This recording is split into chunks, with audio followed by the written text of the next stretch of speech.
Taylor here today. I'm going to share with you a bunch of things that I learned in the car business that have carried me over into real estate and a lot of other things.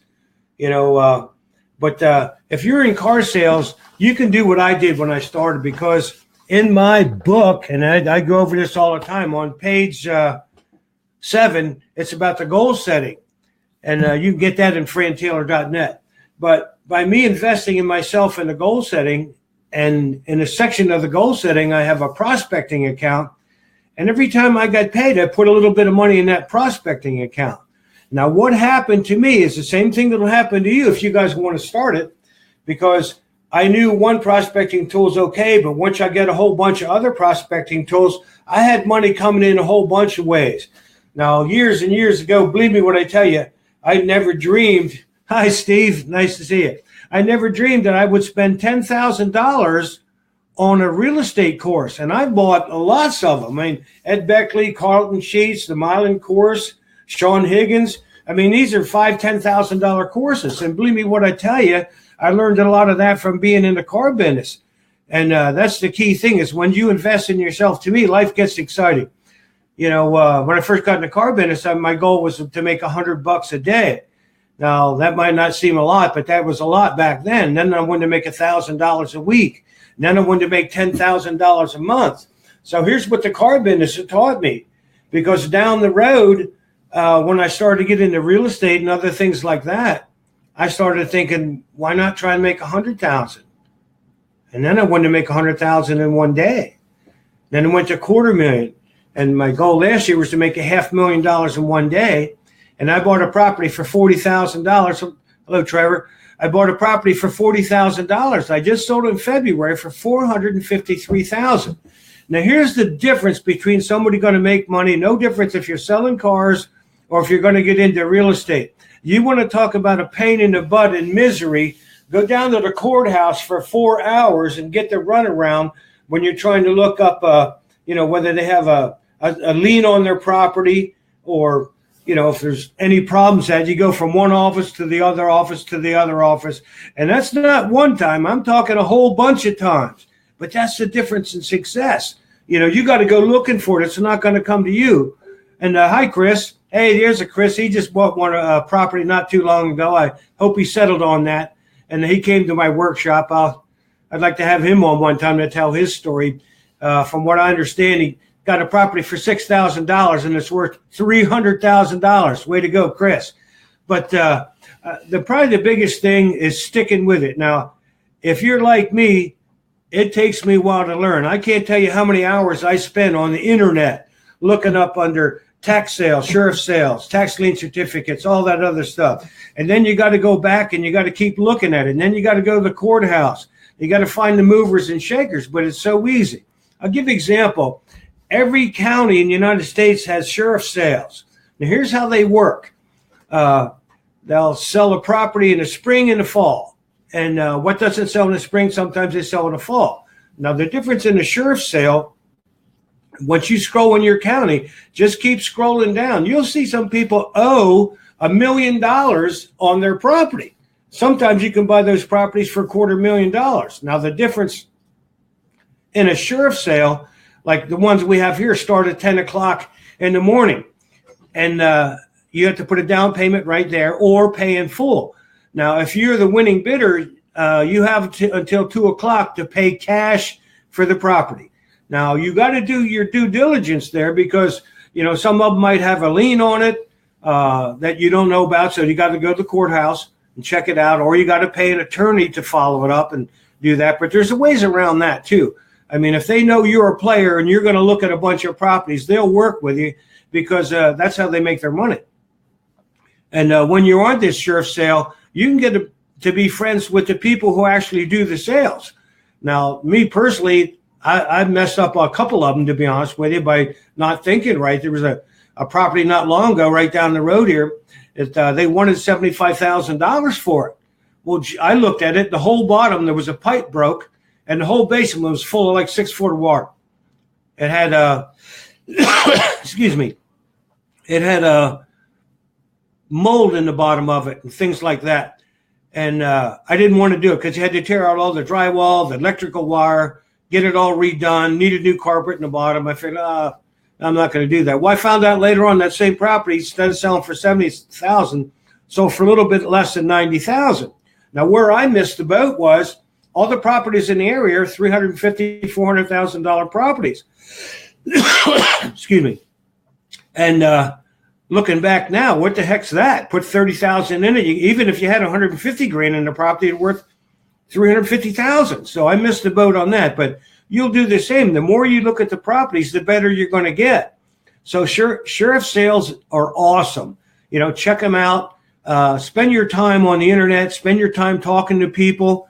And like I called them a whole bunch of times, and I would be real humble. And I said, look, I never bought anything at a sheriff sale. This is a while back. And you'd be surprised. There's plenty of nice people that'll help you out and give you the time of day.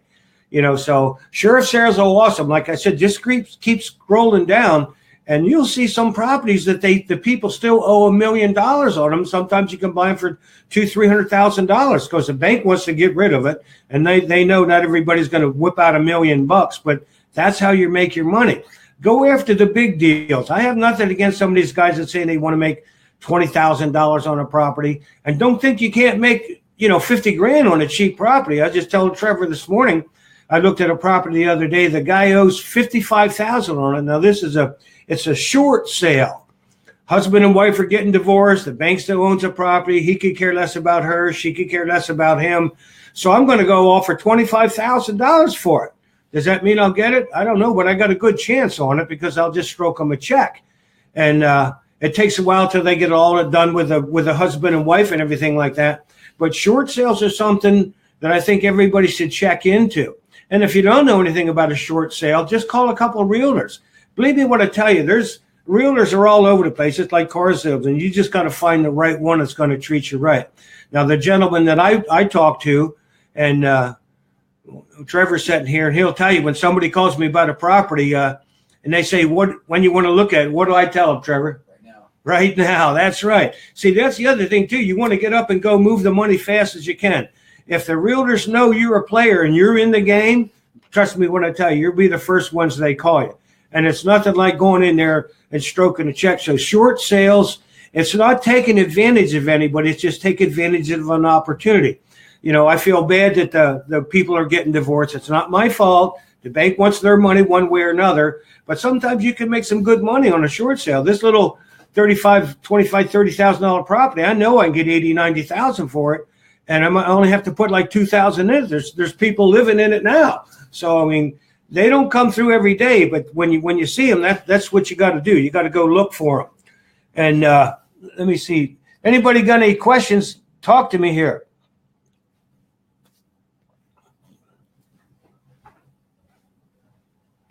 Yeah. How do I get that out of there?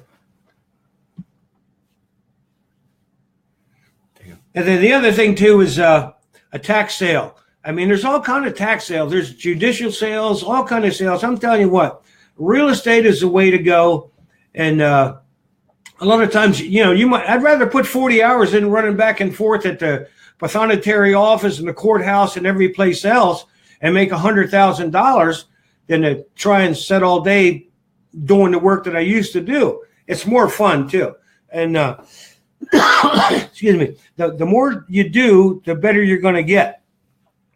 The biggest thing you have is putting your time in to do it. Like you'll get to learn real estate people. I have a guy I'm going to do an interview probably here in another 2 months, something like that. This guy's bought and sold 300 properties. I mean, there's a wealth of knowledge in this guy, and he's going to sell the one property I have. Be careful when you want to go sell a property. And here's what I mean by that. Not knocking realtors. There's plenty of good realtors, like there's good salespeople there. And you can test them. And here's what I mean by testing them. If you got a property that's worth $200,000, and all those real estate courses I took, they tell you ask ridiculous money for a property, and when you buy it, offer ridiculously low prices. That's how you make money. But here's how you can tell a good realtor right off the bat. If you have a property that's worth $200,000 and that's all the money, tell them, hey, I'd like to think I'd get $100 or $225 or $230,000 for it. If the guy says, yeah, I think we might be able to get that, excuse me, compared to another realtor who says, Fran, that's a lot of money. I mean, we could ask it, but I don't know if we're going to get that. I'll take the second guy every time. Why? Because he's straight with you. And you can find him. Listen, when you go to sell a property, if you have it yourself, do something called a one-party listing if you have a buyer.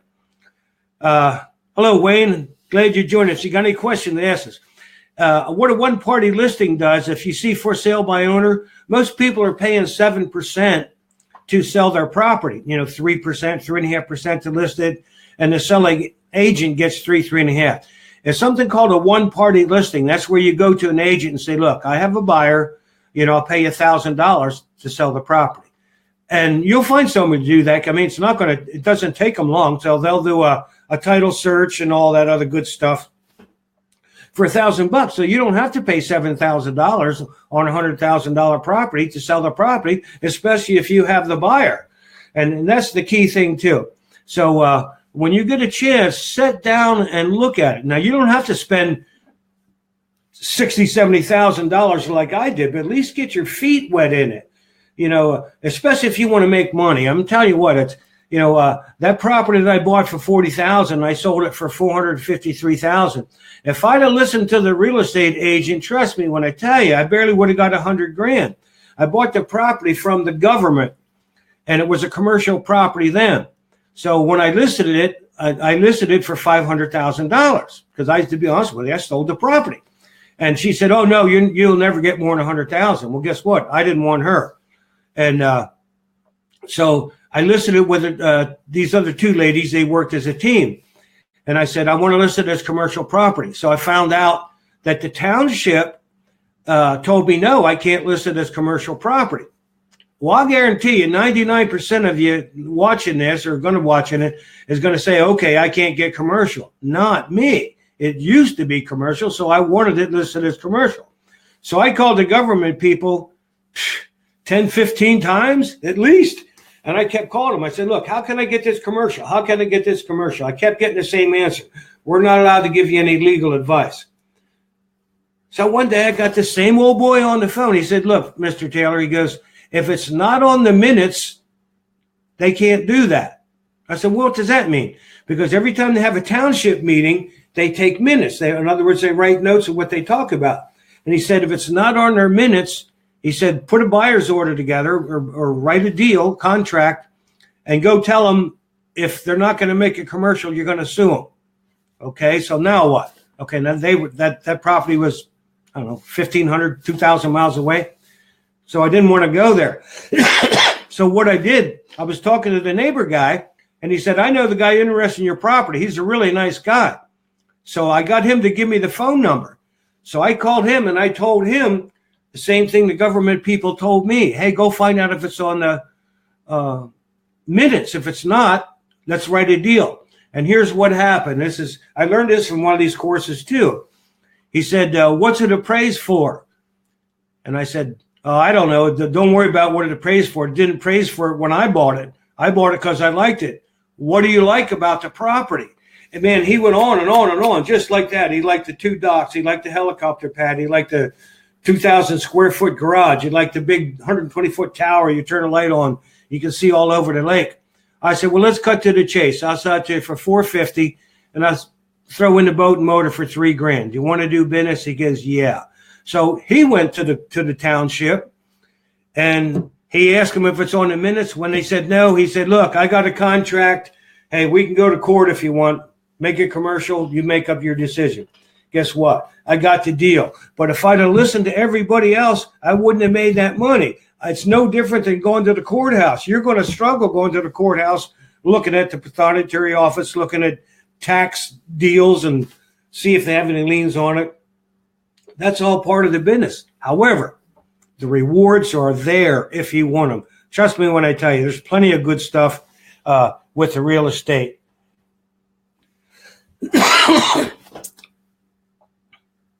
Yeah, all right. Well, thanks, guys. Hey, here's the other thing, too, and then I'll let you go here. But the real estate, it's only going to be fun if you make it fun. The probably the best fun days is when you sell a property, and you don't have to be there when you sell a property. I sold properties that you just sign power of attorney and let the other people do it. You don't have to be there all the time. But thanks, Mike. Haven't seen you for a while. Hey, good. But anyway, you can learn by mistakes, but learn from other people's mistakes before you make your own. I mean, there's all kind of people out there selling real estate and stuff like that. I'm living proof you don't have to be a rocket scientist to make money. Believe me when I tell you, start off small. Go to the bank. You can either be pre-qualified or pre-approved if you don't have, $200,000-300,000 set in the bank or more. What I mean by that, go to the bank and they'll tell you where you're at. Believe me, there's power when you come to buy a property and you just stroke out a check. Trust me, everybody's looking for those kind of people. So if you don't have the money in the bank, say you have a little equity in your house, go to the bank and say, hey, look, I'm thinking about getting into property. Tell me where I'm at. And they'll tell you your borrowing power. I mean, or they'll say, look, you're approved to this, you're pre-approved, and they'll give you a little check that you can write it out, say up to $200,000. I mean, you're already pre-approved. So it's a lot different than being pre-qualified. I mean, because when you do that and you work with your banks, and by the way, go to 2 or 3 banks. Don't just work with one bank. I have several banks because I have them competing against interest rate and stuff like that. And that's the key thing. And you don't have to have all the money in the bank. You can get loans for property that you pay interest only. I mean, if you're going to buy it and flip the house and sell it in a couple of months like that, you can do interest only payments, but you got to make sure you buy them right. You see, there's so many things you can do with real estate that's just, to me, it's fun. I mean, holy heck. You get in your car, you go drive somewhere, you look at a property and say, hey, I think I can do this. I could 2-3 months, I make myself 50 or 100 grand. I mean, to me, it's a no-brainer. However, I didn't learn all this stuff in one day, and I didn't learn it by buying one course. I learned it by a bunch of different things. When I have this realtor coming in that's bought and sold 300 properties in his lifetime, believe me when I tell you, that's the kind of people you want to get around, and that's the one you want to listen to. So anyway, you guys are awesome. Give me a call if you want. I'll be happy to help you out. But believe me when I tell you, check out sheriff sales, tax sales, and short sales. I mean, there's other stuff too. Tax lien certificates. You can buy houses. I think that's what Chris Fukel did. What a great guy. If you don't know Chris, you ought to get to know him. He's an awesome guy. And I wish him the luck. The difference between him and his wife now, I'll tell you a little bit about that story. I mean, I met those guys in North Carolina. I think it's North Carolina or South Carolina. Hell, I don't know. But anyway, his wife got interested in this. And his wife's the one got the ball rolling. The next thing you know, he put $6,000 down on a property in Louisiana. It's worth $300,000. So, I mean, just get the ball rolling and get the wife involved. It's a whole lot more fun.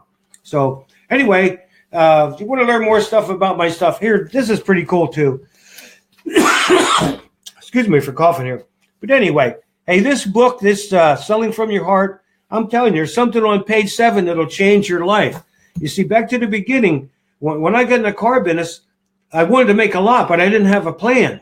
There's a section in my book there called investing. Well, in what? Well, who cares? If you don't know, just start putting money in. And the same thing that happened to me is going to happen to you. Next thing you got 20, 30, 40 grand stuck in there, or even 10. I mean, you can buy houses now for peanuts, especially if you're a first-time buyer. I mean, right now, I would buy like a 4 or 5 unit, move into it.